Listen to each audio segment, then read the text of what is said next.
Middle Ages began when the Western Roman Empire fell in the 5th century.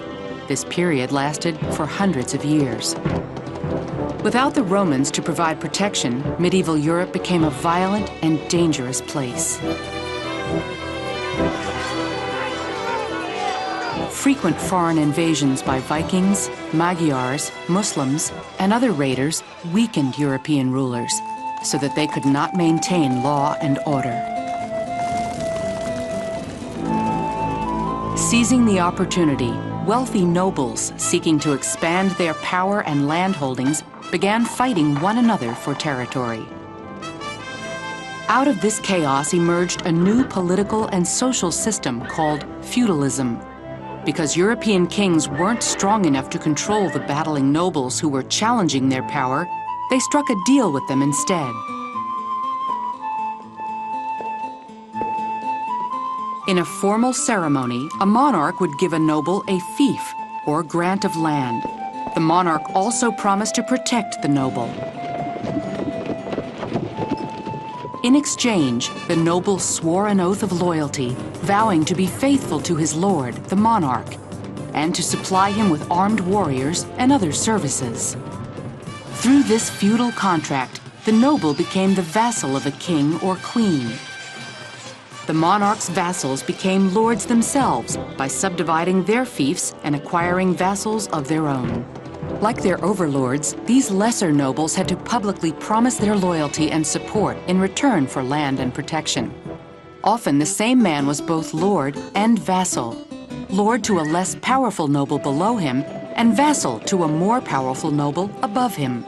Feudal society had a strict social order. The monarch was at the top. Directly below him were the upper nobility. Even though they were below the king, it was these local lords who controlled most people's lives. The social hierarchy continued down through the rest of society. Just under the nobility were the knights, mounted warriors who did battle for their lords.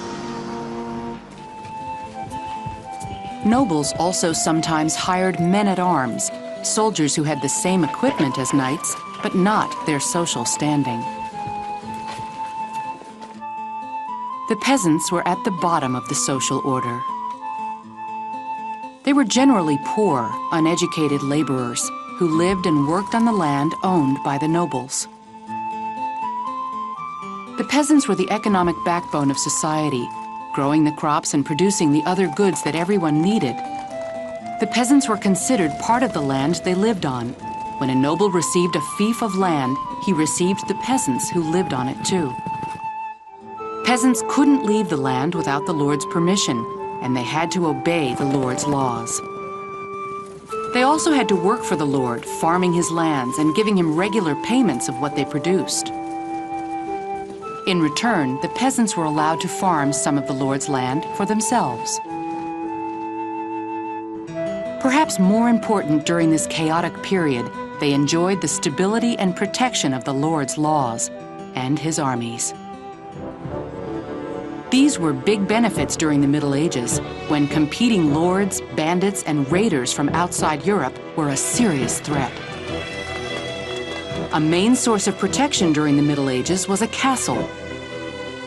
An army that was barricaded inside a castle was incredibly difficult to defeat.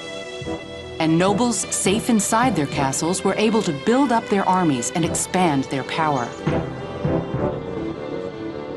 But the castles were more than just strongholds for the nobility. They also protected the entire community. During times of trouble, the local peasants gathered for safety inside the castle walls and often helped to defend the castle.